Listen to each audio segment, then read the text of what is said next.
I really appreciate different kinds of people, especially after meeting those people that they live very freely, like they are less restricted. Some characteristics of those people include that they are more adventurous and they seem to be not afraid of anything.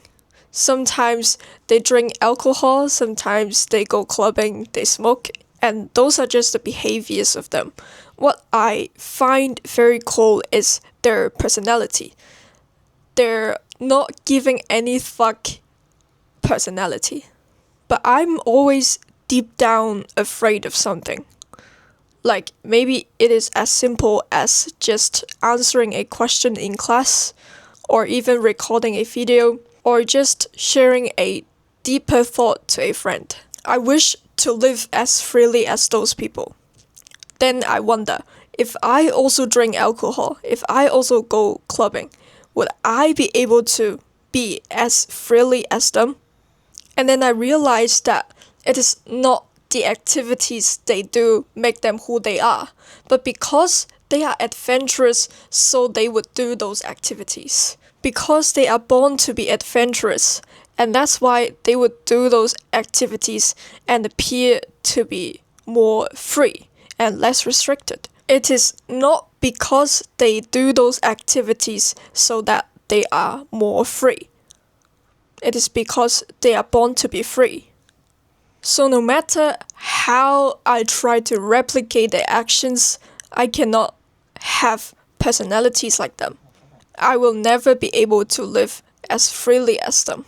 If I do those activities like clubbing, smoking, the only thing I will feel is misalignment, because that is not aligned to my values and what I would do. I'm always timid since I was a kid. I'm always afraid of doing things wrong. I always love indulging in my own world, and I'm always the quiet, good kid. But how is that not likable? I think a quiet kid is as likable as a kid who is always charming and extroverted. Most people I look up to are those who can speak with confidence and they can think clearly and articulate their thoughts clearly. I do not look up to those who live freely. I'm only kinda jealous of them because of how freely they live and how happy they seem to be. And guess which side are more similar to me? It is those who think deeply. But of course they are better than me. What I want to say here is that deep down I just like myself, but I did not dare to say it aloud.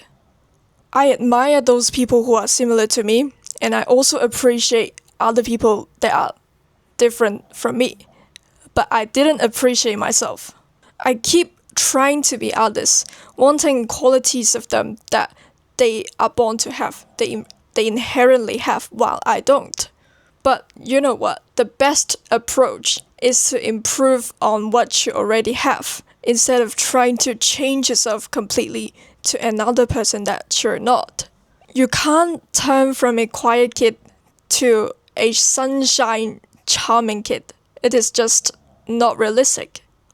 I know, the sunshine, extrovert, famous kid is good. It is good to be as famous, it is good to have so many friends, but being a quiet kid is cute too. So as a famous kid, you are cute just as who you are. You don't need to change yourself to be anyone else. You just need to improve who you are originally. I believe we should all learn to appreciate our own cuteness. If you can appreciate others, try to just give even 1% of that vision of appreciation on yourself. And then you will realize that you are also likable as much as how you like others.